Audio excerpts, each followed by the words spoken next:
That's the core idea here. That's what we're thinking about. If we believe in God, if we trust in God, we understand and accept that He is the God of glory. But what then do we do with this truth? What are the implications of this truth? Welcome to Encounter the Truth with Jonathan Griffiths. I'm Steve Hiller. And Jonathan, you can't ask a question like that and not expect me to ask you for an answer there. What are the implications of this truth?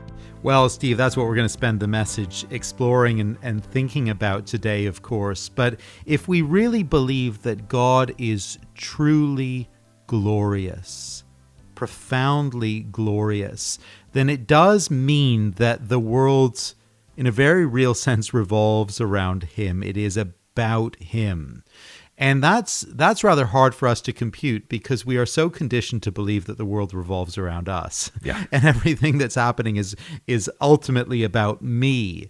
That's what we all are inclined to think. But the Bible would reshape our thinking, reorientate our thinking around God Himself and say, no, the God of glory is at the center of everything. And that means that my life needs to be about Him, about responding to His glory, about worshiping Him, and about bringing Him glory. And we're going to explore that thought a little bit more today. Well, that's exactly what we're going to do as we begin this message called The Glorious God. Here is Jonathan. Well, thousands gathered here in Ottawa on Monday night to watch those spectacular fireworks that lit up the night sky to mark Canada Day.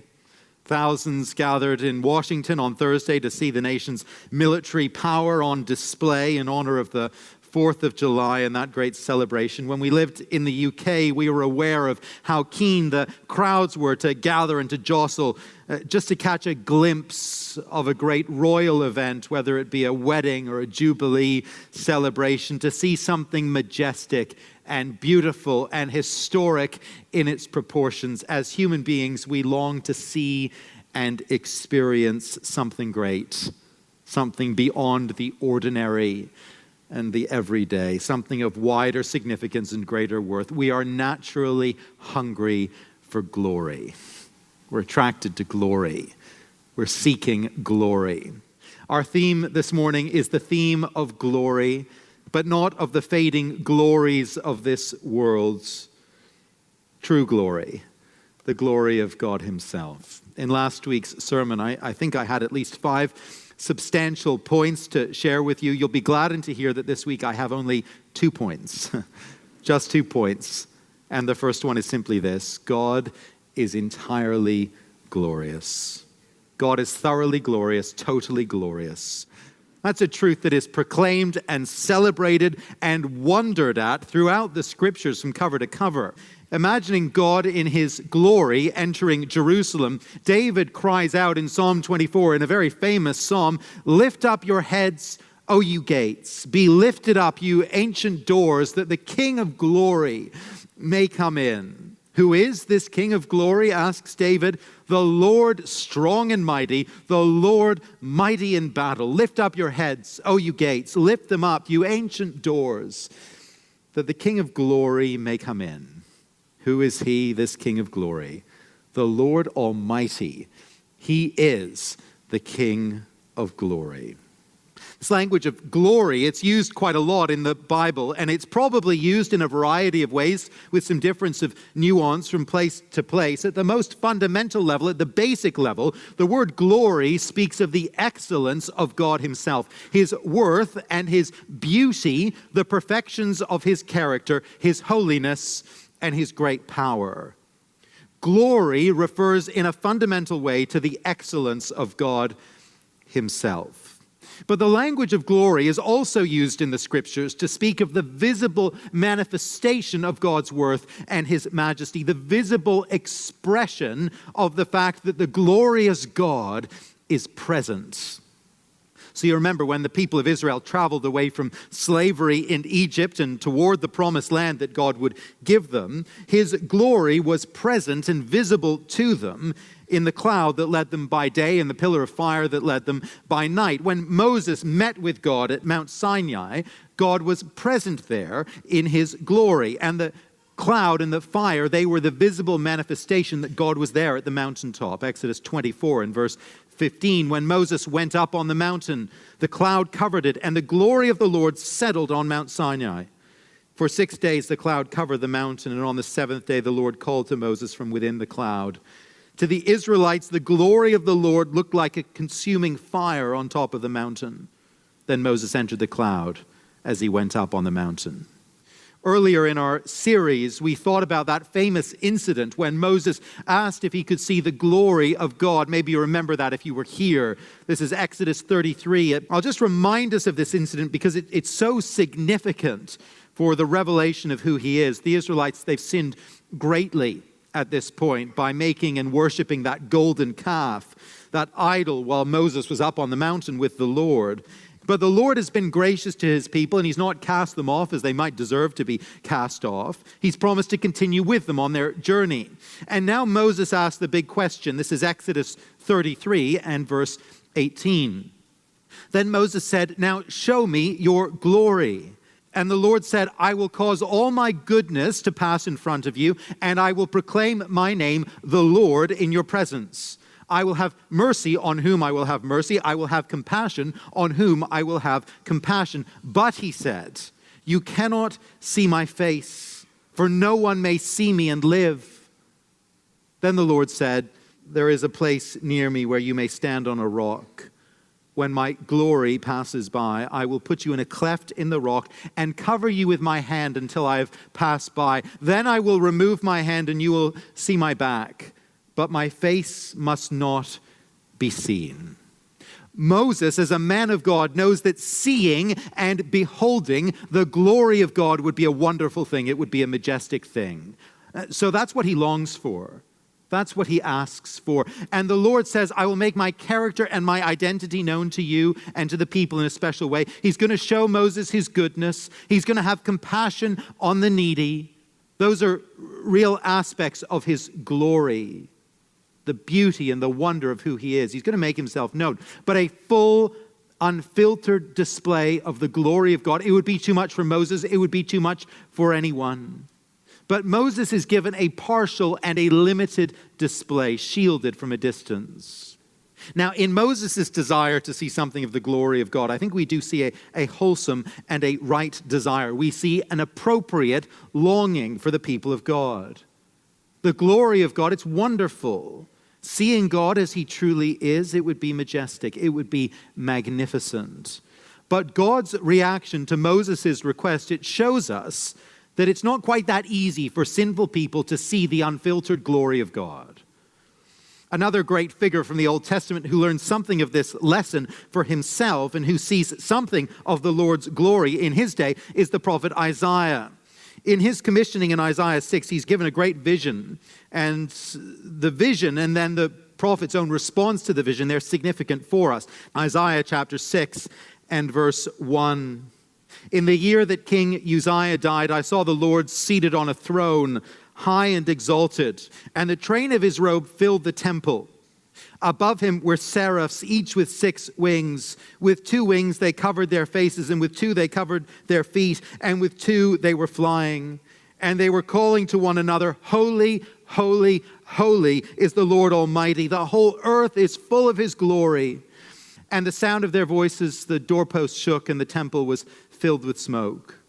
Visible manifestation of the glory of God. "Woe to me," I cried, "I am ruined. For I am a man of unclean lips, and I live among a people of unclean lips. And my eyes have seen the King, the Lord Almighty." In this vision at his commissioning, Isaiah sees something of the glorious Lord as he truly is. He sees a powerful manifestation of his presence, and immediately he cries, "Woe is me, I am undone." The Lord is so great. He is so holy. He is so majestic. I've seen him, but I am so unlike him, so tainted and so defiled by sin. And surely this exposure to the glorious Lord as he is, surely this will lead to my ruin, my undoing, even my destruction. It's akin, isn't it, to approaching the inner chamber of a nuclear reactor. The sheer radiance of the energy is more than any of us could safely absorb in our natural state. The Old Testament, it reveals God as being entirely glorious. but as well as being unapproachable in that glory. His glory, it's too bright, it's too radiant, too pure for sinners like us to approach him. That's the Old Testament presentation in a nutshell. Well, the New Testament picks up this theme of the glory of God, but it shows us now that in the coming of Jesus Christ, the Son of God incarnate, something both radical and very, very wonderful has taken place. A verse we return to again and again throughout this sermon series is John chapter 1 and verse 14. It's one of the most important verses, actually bridging the Old Testament and the New. And it'll be familiar, many will have it memorized, I'm sure. Speaking of Jesus, at John 1:14, it says this: "The Word became flesh and made his dwelling among us. We have seen his glory, the glory of the one and only who came from the Father, full of grace and truth." You're listening to Encounter the Truth with Jonathan Griffiths and a message called The Glorious God, part of our series, Who is Like Our God. We'll get back to the message in just a moment, so I hope you'll stay with us. Well, if you want to stay up to date on Jonathan's new teaching, I hope you'll check out our YouTube channel and like and subscribe. Not only can you listen to Jonathan's teaching, but you can watch as well. And if you do like and subscribe, you'll be updated anytime we put some new content on there. So I hope you'll check us out on YouTube. Simply search for Encounter the Truth, or you'll find a link on our website, encounterthetruth.org. Also at the website, you can check out our weekly e-devotional and sign up for a newsletter. Again, the website address is encounterthetruth.org. Let's get back to the message. Again, here's Jonathan. Moses longed to see the glory of God, but God told him, "You cannot see me in my glory. You cannot see me and live." Isaiah saw something of the glory of God in a vision, but he feared that even in this vision he would be destroyed. But now in Jesus, says John, we have seen the glory of God. As God the Son became flesh, became human, the glorious God came to us in a way that we could now see him and know him without being consumed by the sheer radiance of his holiness and majesty. Now, this idea of seeing the glory of God in the person of Jesus Christ, it is a theme that John really explores and develops throughout his gospel. This is, if you like, a particular emphasis of John's gospel. Each of the four gospels have particular emphases they draw out. And John really wants us to see this from the life of Jesus. He wants us to see that as we look at the works of Jesus, watch the miracles of Jesus, hear the words of Jesus, we do have before our eyes the very unfolding and revealing of the glory of the eternal God. So when Jesus performs his first miracle there in John chapter 2, the turning of the water into wine at the wedding in Cana, John records this for us, chapter 2 and verse 11. This, the first of his miraculous signs, Jesus performed at Cana in Galilee. He thus revealed his glory, and his disciples put their faith in him. The miracles of Jesus, they reveal his glory. They give us a window into his majesty and power and his beauty. But as the gospel account goes on, Jesus shows us that the true moment, the greatest moment of the revelation of glory, when we see the glory of God revealed most profoundly and most radiantly, it is actually, surprisingly, paradoxically, it is actually as Jesus dies on the cross. In John chapter 12, Jesus is giving one of his very significant predictions of his death, and it's remarkable how he speaks of that death. Perhaps you'd turn there with me. It's John 12, and I'm reading here from verse 23. Jesus replied, "The hour has come for the Son of Man to be glorified. I tell you that unless a kernel of wheat falls to the ground and dies, it remains only a single seed. But if it dies, it produces many seeds. The man who loves his life will lose it, while the man who hates his life in this world will keep it for eternal life. Whoever serves me must follow me, and where I am, my servant also will be. My Father will honor the one who serves me. Now my heart is troubled, and what shall I say? Father, save me from this hour? No, it was for this very reason I came to this hour. Father, glorify your name." Then a voice came from heaven, "I have glorified it, and will glorify it again." The crowd that was there heard it and said that it had thundered. Others said an angel had spoken to him. What is the moment of glorification in John's gospel? The time when the glory of God shines most clearly through the person and work of Jesus. It is at the cross, where the kernel of wheat falls to the ground and dies, to give life, of course, to many.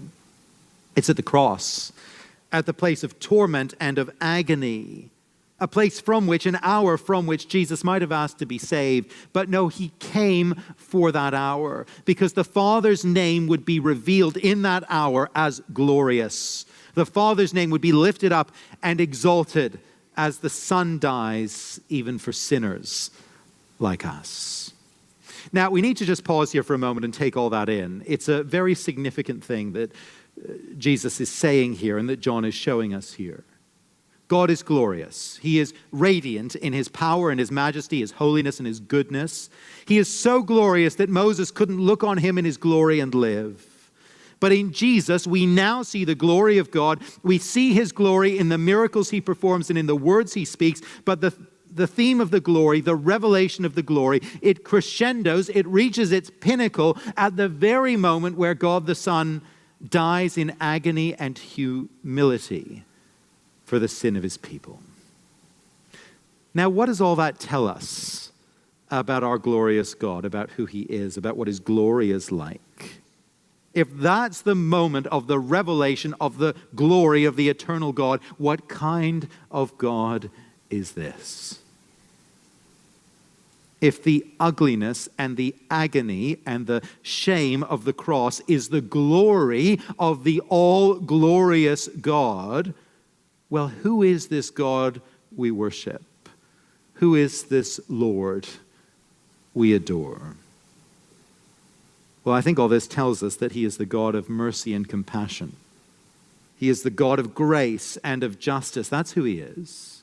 He is the God of love untold, of grace unfathomable, the God whose glory it is to die for rebellious, lost, and hopeless creatures.